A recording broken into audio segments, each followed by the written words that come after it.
दोस्तों, आज की कहानी है सासू माँ। जितना इस घर पर आपके बेटे का अधिकार है उतना ही मेरा भी है। दोस्तों, कहानी शुरू करने से पहले अगर हमारे चैनल को सब्सक्राइब नहीं किया हो तो कर लीजिए ताकि आपके पास पहुंचे हर नया वीडियो। रिश्ते हमेशा बराबर वालों से बनानी चाहिए। हमारी हिम्मत मारी गई थी जो रिश्तेदारों की बातों में आकर हमने अपने बेटे के लिए कुसुम को सुना।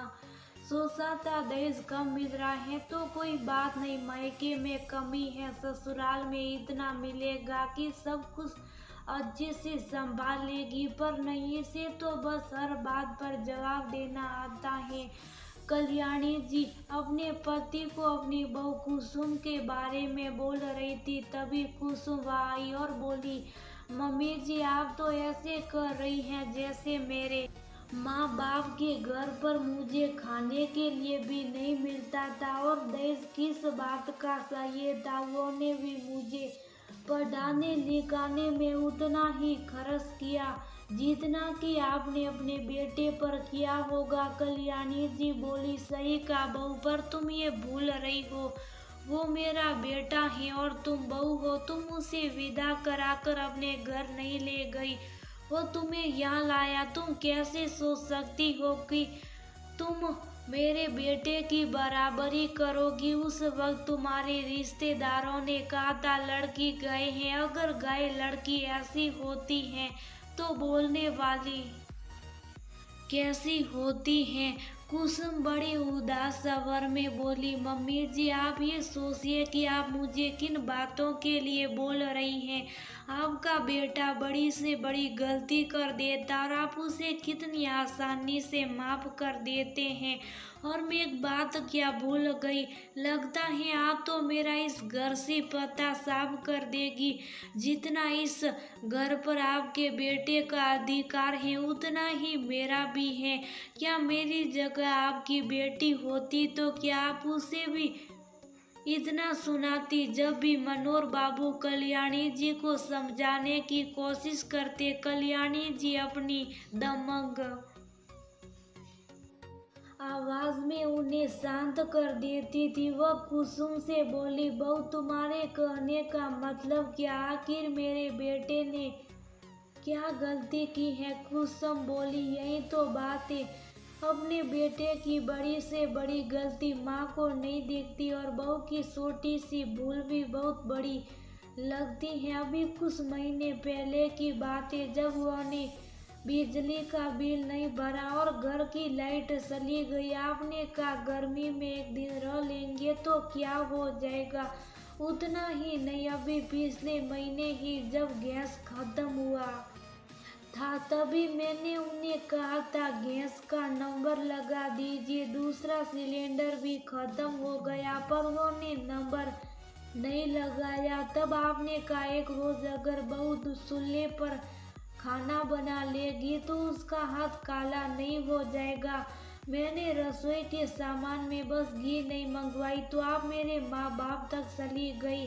कल्याणी जी बोली, मैं क्या कुछ गलत बोली। पंखा और गैस के बिना फिर भी काम चल जाएगा क्या, बिना खाए काम चल सकता। कुसुम मुस्कुराकर बोली, अब गैस नहीं रहेगा तो खाना किस पर बनेगा। बात तो वही हो गई, हर हाल में मुझे ही समझौता करना पड़ता और मैं ही गुनहगार बनती हूँ। एक रोज अगर बिना घी लगी रोटी आपका बेटा खा लेगा तो उसका वजन घट नहीं जाएगा। कल्याणी जी मुंह बनाते हुए बोली, देखो बहू, 100 बात की एक बात, तुम्हारे घर में घी और मक्खन की कमी होती होगी, हमारे घर में नहीं। मैंने अपने बच्चे को बचपन से दूध दही और घी की कमी होने नहीं दी है।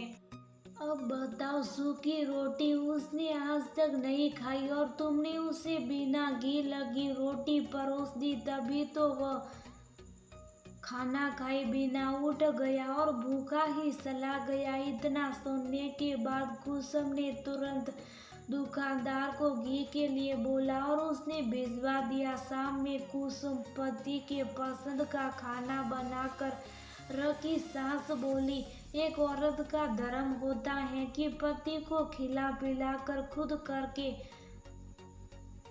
खुश करके बाहर भेजे। सुबह तो वह नाराज गया, कम से कम आने के बाद अच्छे से खाना परोसना, वरना तुम्हारी गलती तो माफी के लायक नहीं है। कुसुम आश्चर्य से उन्हें देख रही थी। कुसुम सोची, बोलने से इनको कोई फायदा नहीं है, और वह खाना बनाने में लगी रही। खाना बनाकर टेबल पर सजा कर रखी, तभी दरवाजे की घंटी बजी। कल्याणी जी ने दरवाजा खोला। विनोद आ गया। बेटा, सुबह तुम बिना खाए चले गए। मैं पूरा दिन तुम्हारे लिए परेशान थी।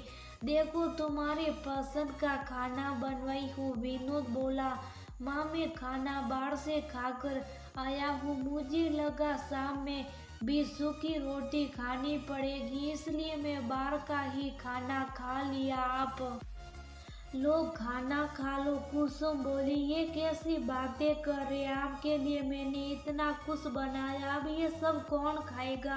कम से कम एक बार मुझे फोन कर देते। विनोद बिना कुछ बोले चुपचाप कमरे में चला गया। कल्याणी जी बोली, देखा, सही कहते हैं बड़े लोग, सुबह अगर आदमी भूखा पेट घर से जाता तो उसका पूरा दिन खराब हो जाता। तुम्हारी गलती की वजह से मेरे बेटे को बाहर खाना पड़ा और इस खाने की भी बर्बादी हुई।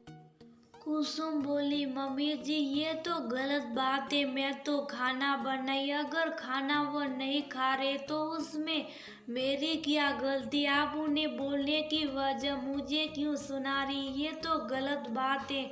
मेरी गलती हो या पति की गलती हो, हर बार डांट मुझे ही सुननी पड़ती है।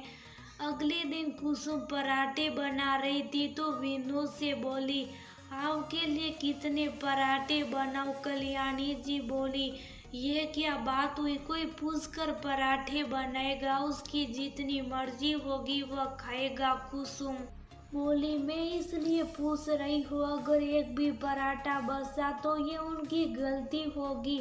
मेरे खाते में वह गलती मत लिखिएगा, बाद में मुझसे कुछ मत कहिएगा। मैं इन बातों के लिए तैयार नहीं हूँ। जिसे जितना खाना है मुझे बताए, उसी हिसाब से बनाऊंगी, वरना अपनी गलती की सजा पाने के लिए सब तैयार हो जाए। मनोहर बाबू बंगल में बैठे थे। वो हंसकर बोले, बहू का कहना ठीक है बेटा, गलती करता तो तुम बड़ी आसानी से उसे माफ कर देती हो। बहू की छोटी गलती पर उसे इतना कुछ सुनाती हो कि लगता है अगली पल उसका पत्ता साफ कर दोगी।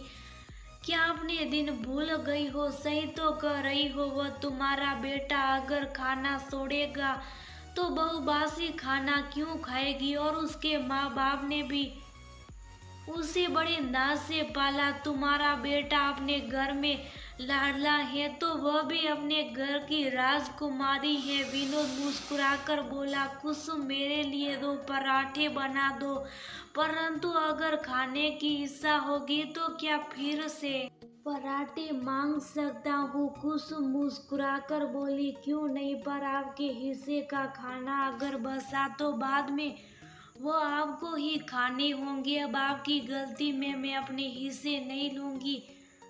कल को अगर बिजली गई या गैस खत्म हुआ तो जितनी तकलीफ हम उठाते उतनी आपको उठानी पड़ेगी।